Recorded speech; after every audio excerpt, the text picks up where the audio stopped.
Welcome to we review. मैं हूं मोहम्मद सलमान। ये वीडियो आपके सामने है कनेक्टिंग विद पाकिस्तानी मौलिद। लास्ट वीडियो इस वीडियो के आने में बहुत डिले हुआ, इसके कुछ रीजंस रहे थे, लेकिन आगे से हम कोशिश करेंगे कि रेगुलर वीडियोस आती रहे, हम उसे अपलोड करते रहें। पाकिस्तानी मौलिद एक यूट्यूब चैनल है जो कि रन किया जा रहा है हारिस सुल्तान, जो कि एक्स मुस्लिम एथीस्ट हैं जो पाकिस्तानी ओरिजिन के हैं। और नॉर्मल सी बात है, इस चैनल के मेजोरिटी ऑफ द कंटेंट वो एंटी इस्लामिक है। इस वीडियो को बनाने के कुछ रीजंस हैं, जिसमें सबसे बड़ा रीज़न ये है कि जब हमने देखा कि इस चैनल की जो व्यूअरशिप है उसमें मेजोरिटी ऑफ द व्यूअरशिप है वो हिंदू ब्रदर्स की हमारे, तो हमारी ये जिम्मेदारी समझी कि उनको जो चैनल के ओनर हैं यानी कि हारिस सुल्तान के बारे में एक फैक्ट चेक हो, उनके बारे में बताया जाए कि वो क्या सीरियसली सिर्फ इस्लाम के ख़िलाफ़ है या क्रिश्चियनिटी के ख़िलाफ़ है और सनातन धर्म के बहुत बड़े फॉलोवर हैं। बिल्कुल ऐसा नहीं है, क्योंकि मैं उनको 3 या 4 साल से कम जानता हूँ। फेसबुक पे, सोशल मीडिया पे उनसे कॉन्टैक्ट में रहा हूँ, उनसे डिबेट्स भी हुई हैं, और मैं यकीनी तौर पे कह सकता हूँ कि सिर्फ वो क्रिटिकल नहीं है रिलीजन को लेके, बल्कि डिसरिस्पेक्ट भी करते हैं। तो ये मैसेज है हमारे हिंदू ब्रदर्स को कि वो जिस तरह से व्यूअरशिप ऐसे चैनल्स के बढ़ा रहे हैं, उनका पार्ट बन रहे हैं, और एक एंटी रिलीजियस सेंटीमेंट जो उनके दिमाग में बढ़ाया जा रहा है, ये बहुत गलत बात है। इसको साबित करने के लिए मैं इनके चैनल से कनेक्ट करने की कोशिश की और कुछ सवालात किए। मैंने बिल्कुल भी ट्राई नहीं किया कि मैं काउंटर आर्गुमेंट करूं। कुछ सवालात किए, मैं कोशिश करूंगा कि 2 पार्ट में इसको मैं अपलोड करूं। पहला सवाल जो मैंने किया है, इसकी फुल वीडियो लिंक जो है मैं इसको शेयर कर दूंगा, जो इनके चैनल पे भी पड़ी हुई है, और कुछ क्लिप्स मैं इस वीडियो में अटैच करता हूँ। आइए सुनते हैं।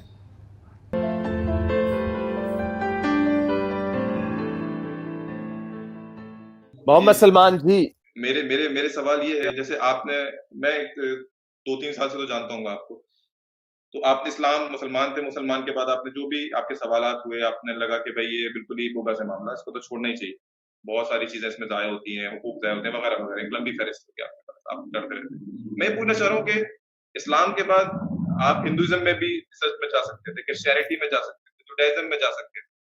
तो मुझे, मैं गलत हो सकता हूँ, लेकिन मुझे नहीं लगा, मैं जितना फेसबुक पे फॉलो करता हूँ आपको, कि आपने बोला कि हिंदुइज्म में अच्छाइयां हैं या जुडाइज्म में, क्रिश्चियनिटी में, तो इससे मैं क्या नतीजा निकालूं, आप हिंदुइज्म को कहीं खड़ा हुआ रिलीजन मानते ही नहीं हो, सिर्फ इस्लाम था, इसके बाद कुछ नहीं, नाउ आई एम एथीस्ट। देखिए, कुछ बातें होती हैं बड़ी, आप लोग हमें वो लॉजिकल बातें लगती हैं। मैंने अभी एक वो क्रिश्चियनिटी के ऊपर गालिब कमाल के साथ बनाई थी वीडियो। हालांकि जो मैं एथिस्टिक आर्ग्यूमेंट से जब मैं वाकिफ हुआ, तो मैंने तो उस वक्त रिचर्ड डॉकिंस की पहली किताब थी और उसकी कोई 10-15 मैंने डिबेट्स देखी थी, तो मैंने कहा ये बंदा सेंस बना रहा है। और उसने कभी इस्लाम के हवाले से बात नहीं की थी, वो क्रिश्चियन ऑडियंस को मुखातिब था। और कुछ क्रिश्चियंस रिलीजन के वो रेफरेंसेस देता था, यानी talking snake, earth is 6000 years old, resurrection, और body of Christ turning into wafer, और ये वो, या पानी वाइन में बदल जाता है। तो कुछ रेफरेंसेस देता था और उसको कुछ हद तक मैंने समझा कि हाँ, लेकिन उसको मैं ये करता था कि मैं उसको कंपेयर कर रहा होता था हमारे इस्लाम में, क्योंकि मेरी बैकग्राउंड इस्लाम की थी, तो इस्लाम में वो उस तरह की क्या बोंगे है, उधर भी वर्जन बर्थ चल रही है, इधर भी वर्जन बर्थ चल रही है, उधर भी मछली के पेट में बंदा 3 दिन गुजार रहा है, इधर टाइम नहीं बताया गया, ग्लोबल फ्लड, यहाँ पे उड़न घोड़े चल रहे हैं, चांद के 2 टुकड़े हो रहे हैं। तो जो असल, तो मैं उसको इधर अप्लाई वो लॉजिक कर रहा था, और मैं ये देख रहा था कि दोनों में सिमिलैरिटीज है। तो उसी तरह जुडाइज्म के बारे में मैं उससे भी कम जानता हूँ, उसके ऊपर तो मैंने अभी इस्लाम के ऊपर इतना मेरे पास कॉन्टेक्ट पड़ा हुआ है जिसके ऊपर मैंने काम करना। जैसे बुखारी के भी मैंने 5 किताबों के ऊपर वीडियो बनाई है, तकरीबन कोई पता नहीं 100 कितनी है, और उसके बाद फिर मैंने तिरमिज़ी बनानी है, फिर उसके बाद मैंने कुरान का एक-एक चैप्टर करके पढ़ना। तो उसमें इतना वर्क पड़ा हुआ है कि मेरे पास टाइम नहीं कि मैं बाकी रिलीजन्स को उतनी उसमें इतना वर्क पड़ा हुआ है कि मेरे पास टाइम नहीं कि मैं बाकी रिलीजन्स को उतनी डिटेल से पढूं। उसमें इतना वर्क पड़ा हुआ है कि मेरे पास टाइम नहीं कि मैं बाकी रिलीजन्स को उतनी डिटेल से पढूं।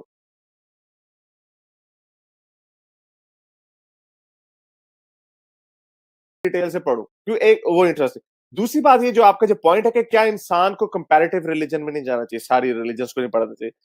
प्रॉब्लम असल में यही होती है कि जब आप एथिस्टिक आर्ग्यूमेंट्स को समझ जाते हैं ना, कि एक सुपर नेचुरल बीइंग है जिसने पूरी यूनिवर्स को बनाया, तो जितने भी और रिलीजन्स हैं, अब मुझे पता है कि ये सुपर नेचुरल बीइंग का जो कॉन्शियस सुपर नेचुरल बीइंग है, उसने पूरी यूनिवर्स को बनाया है।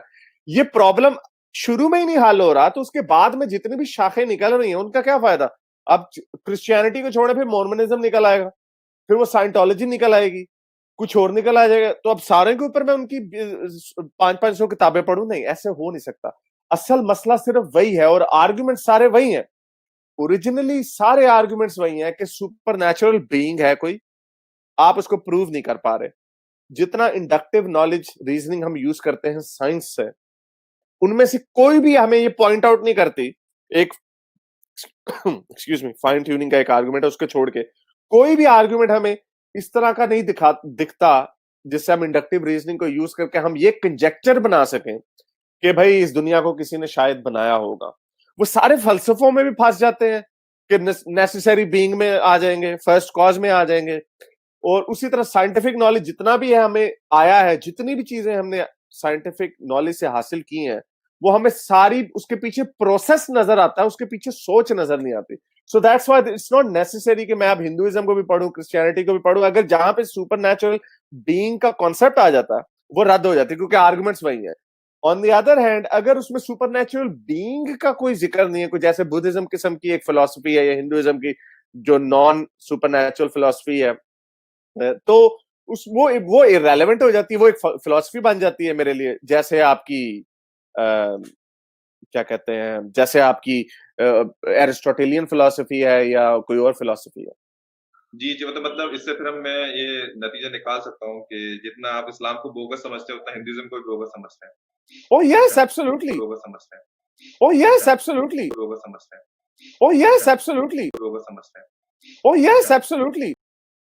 जैसे कि आपने सुना, जब मैंने इनसे पूछा कि आपने कंपैरेटिव रिलीजन में जब स्टडी की, तो इस्लाम को स्टडी करने के बाद कोई और रिलीजन की स्टडी नहीं की, तो इनके पास कोई प्रॉपर जवाब नहीं था। मैं ये आपको बताना चाह रहा हूँ कि इन्होंने सही में सनातन धर्म क्या इस्लाम भी प्रॉपरली नहीं पढ़ा है, और पढ़ा भी तो सिर्फ इसलिए क्योंकि इसको क्रिटिसाइज़ करना चाहते हैं।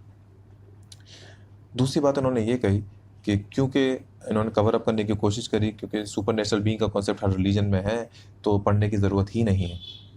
दूसरी इंपॉर्टेंट बात यह है कि इन्होंने ये माना, जब मैंने पूछा कि क्या जिस तरह से आप इस्लाम को ख़राब या बोगस समझते हैं, उस तरह से सनातन धर्म हिंदुइज्म को भी समझते हैं, तो इन्होंने बोला हाँ। ये भूल गए कि इनकी इतनी बड़ी व्यूअरशिप है। उसके बाद इन्होंने कवर अप करने की कोशिश की और बोला कि नहीं, जिस तरह से अब्राहमिक रिलीजन बोगस है, उस तरह से सनातन धर्म तो नहीं है। और फिर उन्होंने एक बहुत कवर अप स्टोरी बनाई कि वहाँ पे एथीज़म का भी कॉन्सेप्ट मिलता है, जो लेकिन प्रॉब्लम थोड़ी ये आती है ना, ये शायद क्वांटिफाई करना मुश्किल होगा। मैं जितना इस्लाम को बोगस समझता हूं, मैं उतना ही क्रिश्चियनिटी और जुडाइज्म को भी समझता हूं। लेकिन मैं ये नहीं कह सकता कि मैं बुद्धिज्म और हिंदुइज्म को भी उतना समझता हूं, क्योंकि हिंदुइज्म में अब मैं उसका क्या जवाब दूं लोगों को? अब मैं उसका क्या जवाब दूं लोगों को? अब मैं उसका क्या जवाब दूं लोगों को?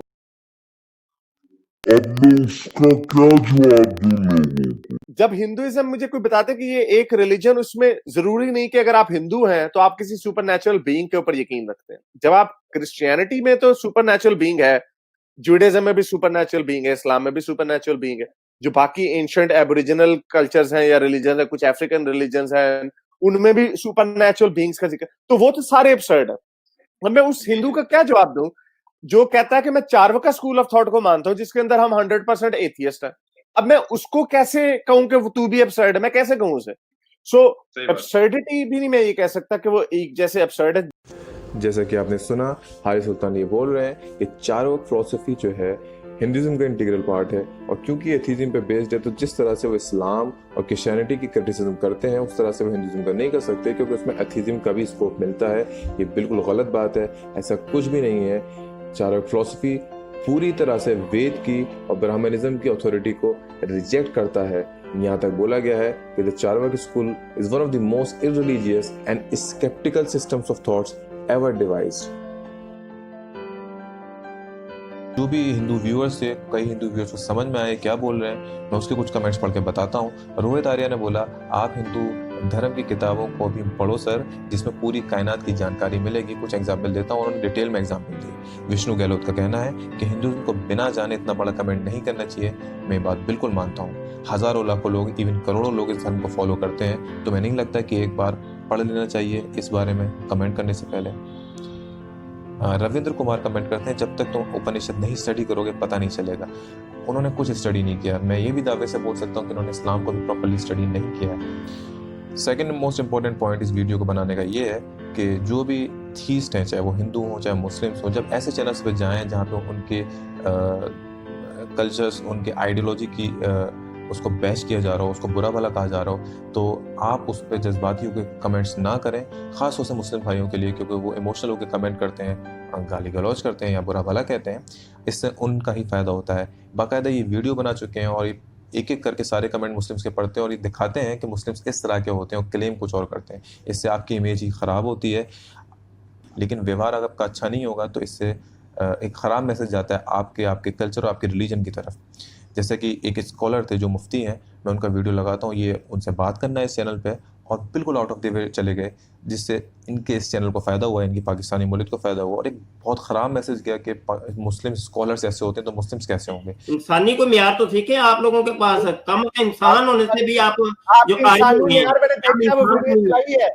को तो आप मानते नहीं है। आपकी गंदी जबान चलाई है। मैं स्टार्ट करूं क्या नहीं करूं? गंदी जबान आपकी चलाऊं दोबारा? तो जो रिकॉर्डिंग थी आपकी चलाऊं? बस तेरे नाम को मैं क्या करूं? तेरी मां के ऊपर मैंने चढ़ना है अभी, तेरी आप मियार के क्या दर्ज दोगे किसी को? मैं तो एंजॉय कर रहा हूं। मैं टाइम शुरू करूं अब बेवकूफियां शुरू करें। जब से आपकी मेरे साथ डिबेट हो रही है, मैंने आपको कोई कुत्ता, कमीना, दल्ला, खंजीर, बड़वा नहीं कहा, मैंने आपको गांडू नहीं कहा, मैंने आपको छोड़ू नहीं कहा। कह दो, मुझे तो कोई फर्क नहीं पड़ता, कह दो। तो आपने मुझे कहा, मैंने तो कहा, मैं तो कोई आपने मुझे कहा। इन चैनलों पर अगर जाएं भी तो बहुत ख्याल रखें, आपको बहुत कुछ मालूम होना चाहिए और कम से कम आप व्यवहार, आपका तौर तरीका, बोलने की तरीका जो है वो बहुत अच्छा होना चाहिए। इस सब का ख्याल रखें और इख्तलाफ को छोड़ें, कम्युनल हार्मनी पर ज़्यादा जोर दें। मैं हिंदू भाइयों से बोलना चाहूँगा ऐसे चैनल्स को फॉलो ना करें, क्योंकि ये किसी भी रिलीजन की रिस्पेक्ट नहीं करते हैं, ये बराबर इंसल्ट करते हैं, जैसे इस्लाम की उसी तरह से सनातन धर्म की भी। Thank you.